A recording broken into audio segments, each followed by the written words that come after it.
Hello friends, in the last video we discussed about lesson planning on integrated learning approach. In this video we will discuss on assessment in integrated learning approach.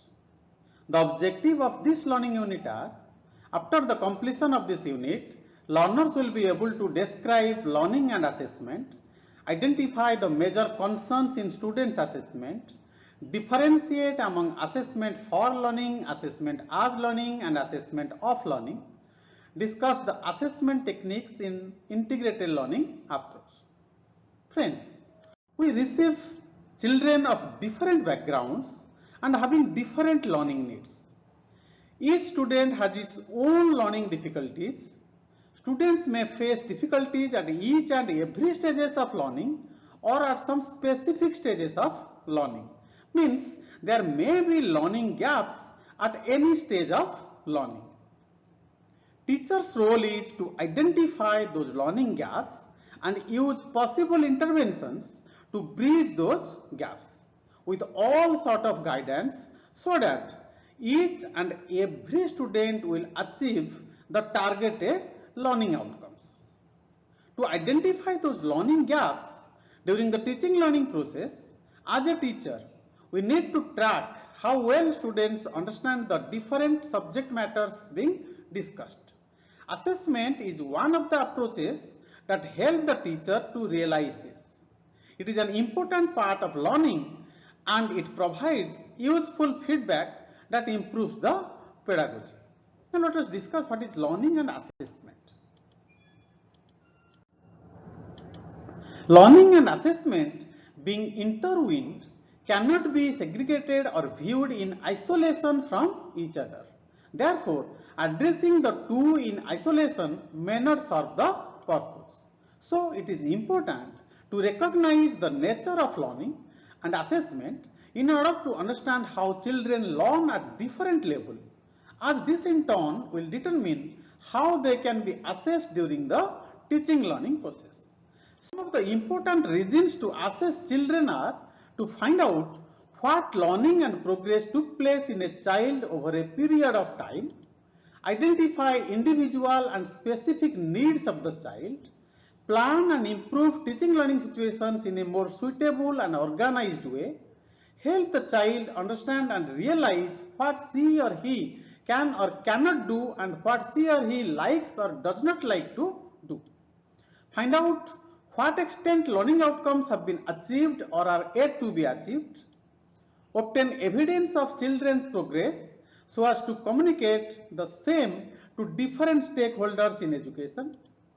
Support and improve every child's learning and development as per his style of learning.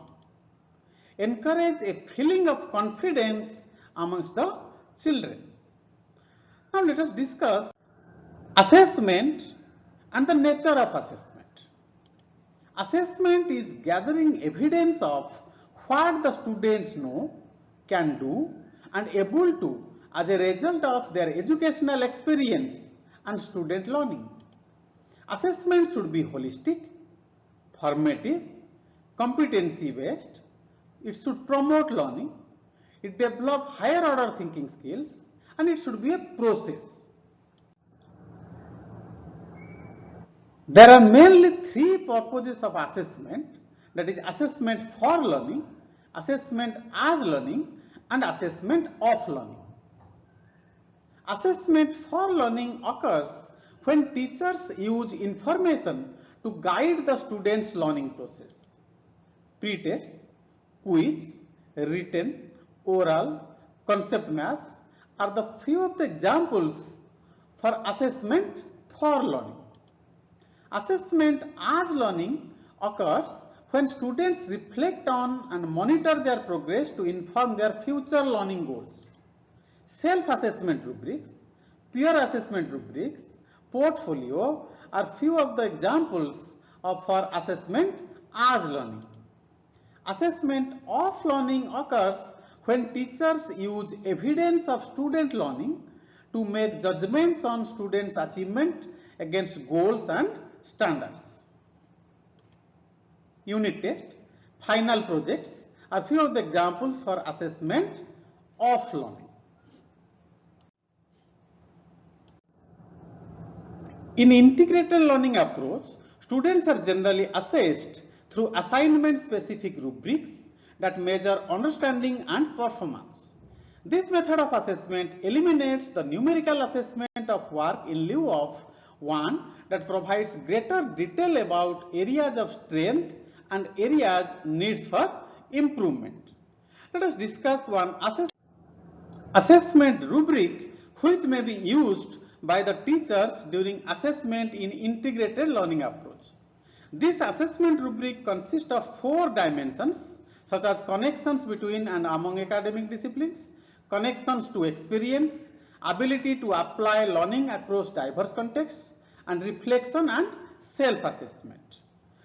So this assessment rubric consists of 4 dimensions, and basing on the parameters of the specific dimensions, students will be assessed as beginner, developing, competent, and proficient. This is just a rubric presented before you as an example. Teacher may prepare their own rubric and use the same for assessment of learning. The first dimension is connections between and among academic discipline. The learning outcome is identifies and draws insight from connections across disciplinary perspectives, knowledge, and skills. The student who presents examples, facts, and or theories from one or more fields of study or perspective, they will be treated as beginner. The students who connects examples, facts, and or theories from more than one field of study or perspective, they will be treated as developing.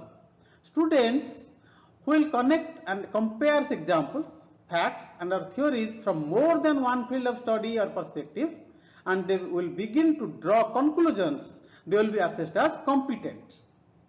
Students who synthesizes and or draws conclusions by connecting examples, facts, and or theories from more than one field of study or perspective will be assessed as proficient. The second dimension is connections to experience. The learning outcome is identifies and draws insight from connections across relevant learning experiences, including personal, co-curricular, and academic. The students who identifies relationships between personal or co-curricular experiences and academic content or knowledge will be assessed as beginner. Students who compares relationships between personal or co-curricular experiences and academic knowledge to infer similarities or differences will be assessed as developing. Students who connects examples of personal or co-curricular learning to academic knowledge to deepen understanding will be assessed as competent. Students who synthesizes connections among multiple learning experiences inside and outside of classroom to deepen understanding and broaden point of view will be assessed as proficient.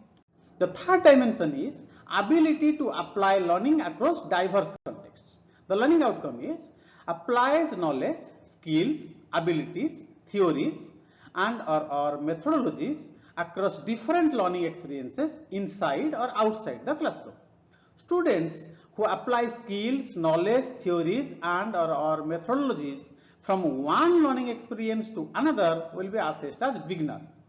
Students who apply skills, knowledge, theories, and or methodologies from one learning experience to another to explore problem or issue will be assessed as developing.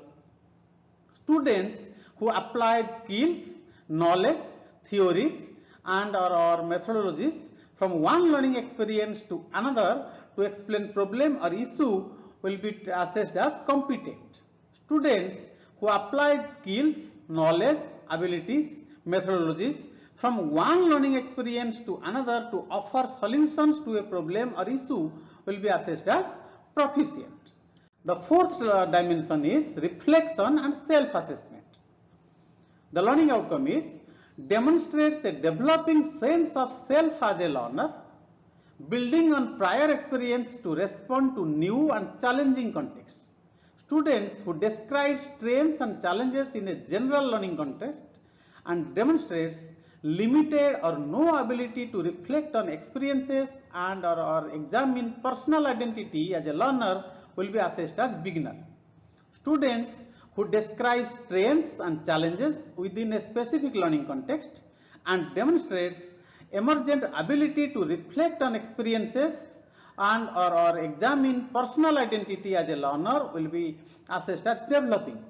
Students who describes and evaluates strengths and challenges, begins to describe self over time and in different contexts, demonstrates ability to reflect on experiences and examine personal identity as a learner will be assessed as competent. Students who critically evaluates strengths and challenges, connects current sense of self to past and future selves across multiple and or diverse contexts, consistently demonstrates ability to reflect on experiences and examine personal identity as a learner will be assessed as proficient. Some other common assessment approaches are direct observation, making models, PPT, simulations, concept map, etc., portfolios, reflective journal, posters, short answer questions, and presentation, written reports also. Prepare assessment rubrics for each of the approaches discussed and assess the learners accordingly. While assessing the learner, a teacher should be non-judgmental, non-comparative, non-competitive, non-threatening, assess both individual and group performances, assess both verbal and non-verbal expressions of the student, and don't forget to assess life skill development through this process. Thank you friends for watching this video where we discussed on assessment in integrated learning approach. We just explained one rubric. You may prepare your own rubric to assess during the integrated learning lesson plan or in integrated learning approach. Thank you again for watching this video.